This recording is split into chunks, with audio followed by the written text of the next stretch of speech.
আসসালামু আলাইকুম। আপনারা সবাই কেমন আছেন? আশা করি আলহামদুলিল্লাহ ভালো আছেন। আমিও ভালো আছি, সুস্থ আছি। সকাল 10টার থেকে ভিডিওটা শুরু করলাম। এখানে হলো রুমটা সুন্দর করে গুছাই নিতেছিলাম। রুমটা গুছিয়ে ঝাড়ু দিয়ে ঘরটা মুছেই রান্না করতে চলে যাব। এখানে একটা মুরগি আনছিল, আমি আবার ফ্রিজে রাইখা দিয়েছিলাম, রান্না করিনি। আর গ্যাস একবারই থাকে না, আজকে তো গ্যাস একটু দেরি করে রান্না করে গেছি, গ্যাস নাই। এখানে আমি বেরেস্তা বানাইছি, বেরেস্তার তেলের ভিতরে আমি দিয়ে দিতেছি দারচিনি দিয়ে দিলাম, লং দিয়ে দিলাম, তেজপাতা দিলাম, পরিমাণ মতন পেঁয়াজ দিয়ে দিলাম, পরিমাণ মতন পেঁয়াজটা দিয়ে। আর গ্যাস অল্প থাকলে না হইতেই যায় না, কড়াই গরম হইতে চায় না। এখানে এটা ভাজা ভাজা হোক। এখানে আমি 3 পট পোলার চাল নিয়ে নিয়েছিলাম। 3 পট পোলার চাল আধা ঘন্টার জন্য আমি ভিজায় রাখবো। ভিজায় রাখলে কি হয়, পোলাওটা বা যাই রান্না করি, বিরিয়ানি রান্না করি, ভাজা সুন্দর হয়, পোলাও ঝরঝরা হয়। এখানে হলো পেঁয়াজটা ভাজা ভাজা হয়ে গেছে।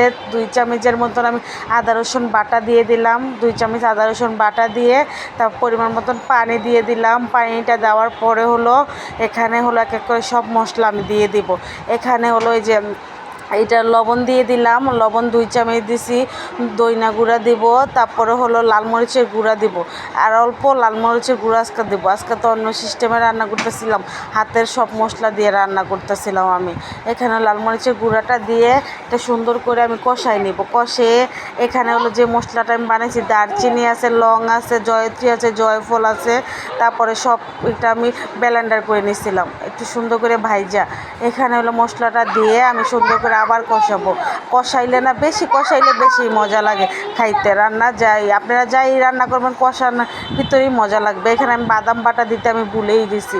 এখানে আমি বাদাম বাটাটা দিয়ে দিলাম। বাদাম বাটাটা দিয়ে সুন্দর করে আবার লাড়া দিব। লাড়া দিয়ে তারপরে হলো এখানে এটা কষানো হলে আমি দিয়ে দিব। এখানে টক দই না সরি, টমেটোমের কেচাপ দিয়ে দিব। টমেটোমের কেচাপটা 2 চামচ দিছি। তারপরে হলো এটা সুন্দর করে আবার কষাবো। কষানোর পরে হলো এখানে টক দইটা দিয়ে দিব। টক দইটা ইউজ করে টক দই দিয়ে দিলাম। টক দইটা দিয়ে সুন্দর করে লাড়া দিব। আর টক দই দিলে তো মনে হয় কালার চেঞ্জ হয়ে যায়। এখানে হলো আমি ঘরও বানাইছি টক দইটা। আমার টক দই ছিল না, তাই আমি দোকান থেকে কিনতেও যাইতে পারি না। আমি একা বাসায়, আমার ছেলে মেয়েরা রাইখা তো আর যাওয়া যায় না দোকানে একা একা। এখানে হলো আমি চিকেনটা দিয়ে দিব। চিকেনটা আমি 10 পিস নিয়েছিলাম, আর আমরা মানুষ তো অল্প, তাই 10 পিস চিকেনই আমাদের বেশি হয়ে যাবে। এখানে সুন্দর করে আমি দিয়ে দিলাম, দিয়ে সুন্দর করে ঢাইকা দিব। ঢাইকা এক চুলায় দিয়ে এটা দিয়ে দিলাম। এটা দেওয়ার পরে হলো আরেক চুলায় কি করব, গ্যাস আসছে তো একটু আমি এখানে পরিমাণ মতন পানি দিয়ে দিলাম। পানি দিয়ে লবণ দিলাম, তারপরে তেল দিব, দারচিনি, এলাচ দিব। এলাচ দিয়ে চালটা আমি সুন্দর করে ধুয়ে রাখছিলাম। চালটা ধুয়ে এটার ভিতর পানিটা উতরাইলেই আমি চালটা দিয়ে দিব আস্তে আস্তে। আর পানি না উতরাইলে চালটা দেওয়া যাবে না। আর আরেক চুলায় তো মাংস কষাই না হইতাছে। এখানে আমি পরিমাণ মতন দিয়ে দিলাম।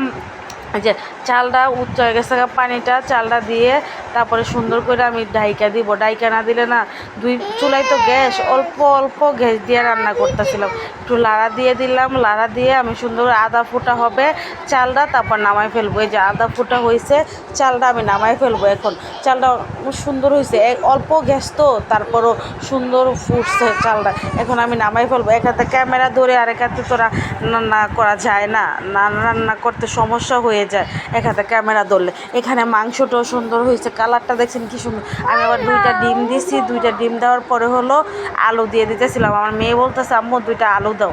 তারপর 2টা আমি আবার আলু দিলাম, ভাইজা সুন্দর করে ভাইজা আলুটা দেওয়ার পরে হলো এখানে আমি সুন্দর করে করে দিচ্ছিলাম আলুটা। আর আমি চিকেন বিরিয়ানি এইভাবে কম রান্না করছি, আমি অন্যভাবে চিকেন বিরিয়ানি রান্না করি। আজকে বলতেছি দেখি তো আমি এইভাবে রান্না করে। তারপরে বেরেস্তা দিয়ে দিলাম। বেরেস্তাটা দিয়ে সুন্দর করে এটার উপরে সুন্দর করে সাজিয়ে তারপরে বাটটা দিয়ে দিলাম। বাটটা দিয়ে এখানে কিশমিশ দিয়ে দিতেছি। আলুর বকরা আজকে বাসায় ছিল না, কিশমিশ দিতেছিলাম। তারপরে বেরেস্তাটা উপরে ছিটাই দিব। ছিটিয়ে তারপরে হলো এটার ভিতরে হলো আমি ঘি ইউজ করব। ঘি আর গুঁড়া দুধ দিয়ে একটা বানাইছিলাম, আর জর্দার রং দিয়ে একটা ব্যাটার বানাইছিলাম। এখানে আমি এবার দিয়ে দিতেছিলাম, এই যে সুন্দর করে দিয়ে এটা কালার হয়। আর আমি একটু বেশি পরিমাণ দিয়েছি, যেমন সুন্দর কালার হয়। আমার কালারটা অনেক ভালো লাগে, এই কালারটা দিলে না ভাতটাও সুন্দর হয়। আর পোলাওটা না অনেক ঝরঝরা হয়েছে। পোলাও বলেন, বিরিয়ানি বলেন, যাই বলেন, এটা আমি সুন্দর করে চুলায় দিয়ে দিলাম। চুলায় দেওয়ার পরে নামিয়ে ফেলছি। পুরোটা ভিডিও করতে পারি নাই, আমার হাজব্যান্ড দোকান থেকে আইসা পড়ছে। তাড়াতাড়ি করে এর জন্য আমি সুন্দর করে ঢাইকা ইয়া করে দিছি, আমি লাড়া দিতেছিলাম, তাড়াতাড়ি খাবার দিতে হবে। দোকান থেকে এসে পড়ছে, অনেক সুন্দর লাগতেছিল বিরিয়ানিটা। আপনারা কমেন্টে